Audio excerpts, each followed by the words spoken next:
Baisago will come and go, but perhaps some people things won't change, or it is up to them to change. In a Bodo society, women will receive their Rongjali looks. In other words, their wrinkles hide many sufferings they have endured since time immemorial. Despite for ages, women have run the Bodo homes and the society for several counts on their own, with their male counterpart almost doing nothing.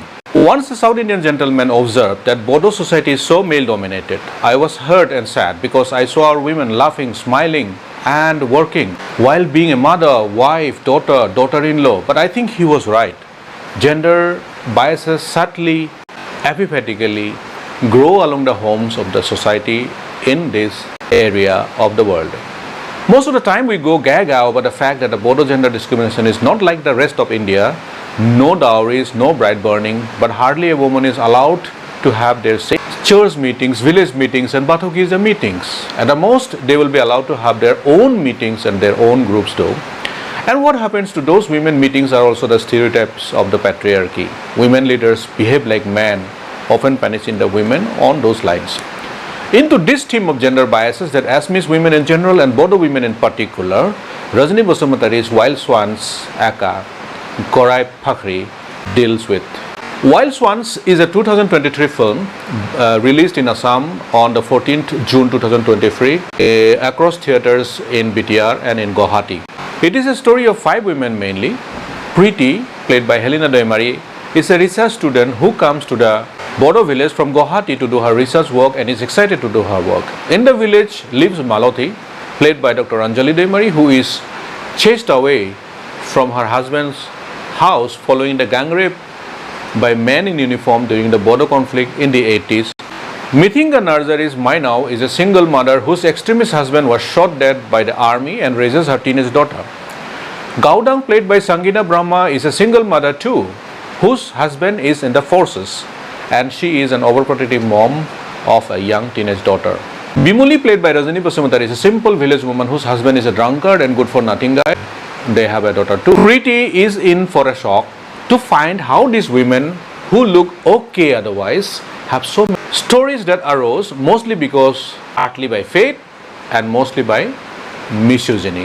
These women do not get to have a say in the decision making, and yet they toil day and night running their homes, raising their children, cooking, fishing with even a man fishing net, having them and making their men happy, etc., etc. As city returned Preeti is drawn towards the life of these women and is pretty much struck with their layered lives. As the stories unfold on the screen, she does realize how dominant her boyfriend is even over the phone. She too is gradually getting a taste of what she encounters in the village every day.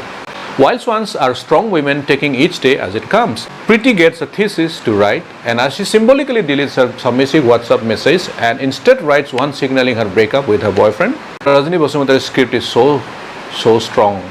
She has strong story with hard-hitting issues.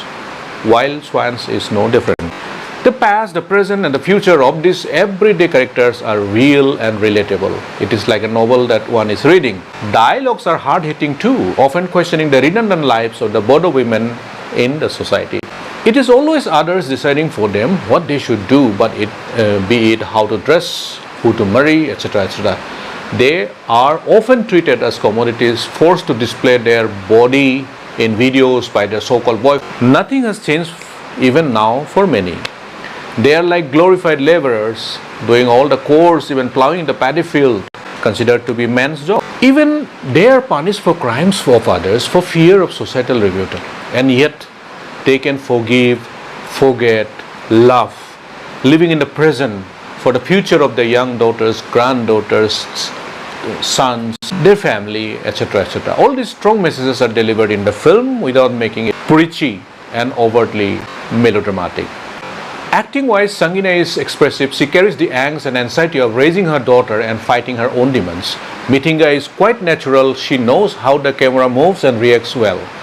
Dr. Anjali is okay as the victimized woman and carries the body language into that direction.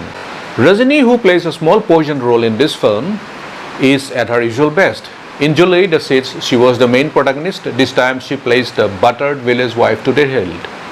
The face values of Sangeena and Helina will surely attract the girls and the boys to visit the theatre. Helina plays the role of Preeti, the main protagonist, with elan. Hers is a natural act, wearing the perplexed look comfortably. But the teenagers, one of them is Rajni Madam's daughter, Jani Vishwanathan, amazed me with their ease before the camera. She has the mother's gene. One day, one would like to see her in a very serious role with her mother's guidance. Special mention for Queen Hazarika. She is mind-blowing in this small role. She was good too. Very interestingly, the film has no man characters. Even you won't see stray ones on the screen.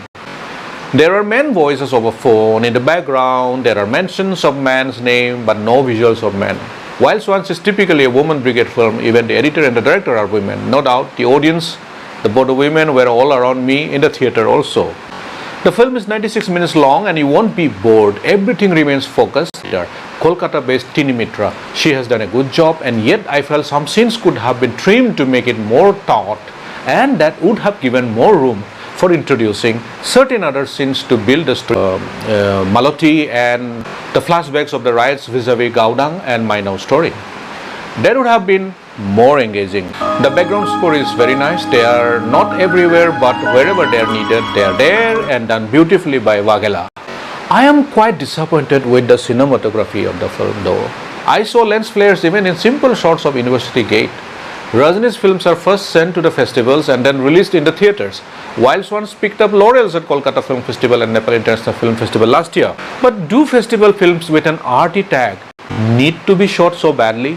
Why compromise on this aspect? Camera is the eye of the film through which visualization happens. Chida Bora uses wide shots, long shots, some mid shots.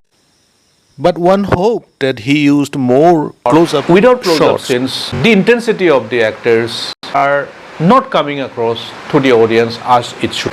The camera person does not use subject isolation except for in one occasion when Helena's character moves aside from Bamboo Bridge to take a call from her boyfriend. What happened in other occasions? The other day, I reviewed Khangkhrai. Look at the camera work without a movie camera. How well they have shot the film. If you have not watched the review, you can watch it here. The boy beside my seat blurted out loud also, quality amazing no hai. Even he understood. So next time, we are hoping a better, considering how the present Bodo diaspora, especially the youth, are so camera driven. The only Baisagu song in the film is also to the point, and if you listen carefully, it sums up the message of the film beautifully. Life for them is not predestined, pre-decided. They can make a change, and change they will make. Why were the audience in the theater laughing whenever the women were riding the bicycle? What was so funny? If you find anything I missed, please comment below. Also, the time of release surprised me. Hope a June release when there is this flood and where the cultivation, so and so forth. Hope the village women throng the theaters. I will give a 3.3 out of 5. And that was the video, friends. I will see you in the next video. Khulumbai, Namaste.